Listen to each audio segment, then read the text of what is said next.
huko Bomas, ukitoa fursa ya kuzua malalamishi na kukemewa kwa baadhi ya viongozi. Gavana wa kaunti ya Nairobi Mike Sonko, Seneta Kipchumba Murkomen na mbunge Junet Mohamed wakipatikana kwenye malumbano haya. Mark na Maswa anaarifu zaidi.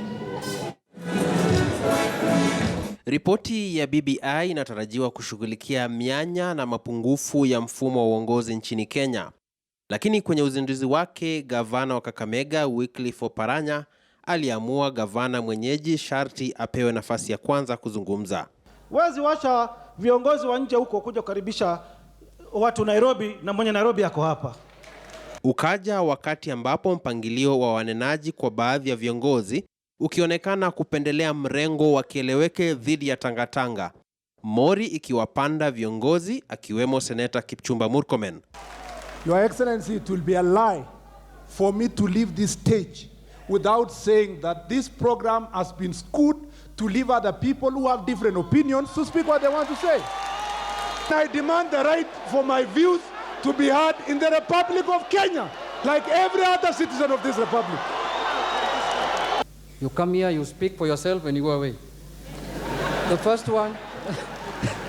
Kwa upande mwingine, kiongozi wa wengi bungeni Aden Duale alijitokeza na ushauri kwa Rais Kenyatta. You should not allow a section of the leadership and bureaucrats to sabotage and divide this country.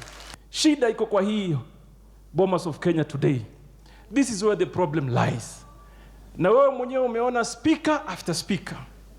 Kila mtu anaona kama we own this document. Na hali ngumu ya kiuchumi inayowazonga Wakenya wengi ikawa ngonjera yake kinara wa chama cha ANC Musalia Mudavadi.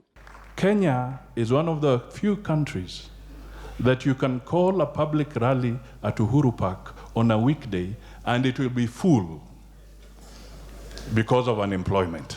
Ripoti ya BBI sasa imo mikononi mwa Wakenya kuidurusu, kisha maoni yao yafikishwe kwenye kamati ya wataalam.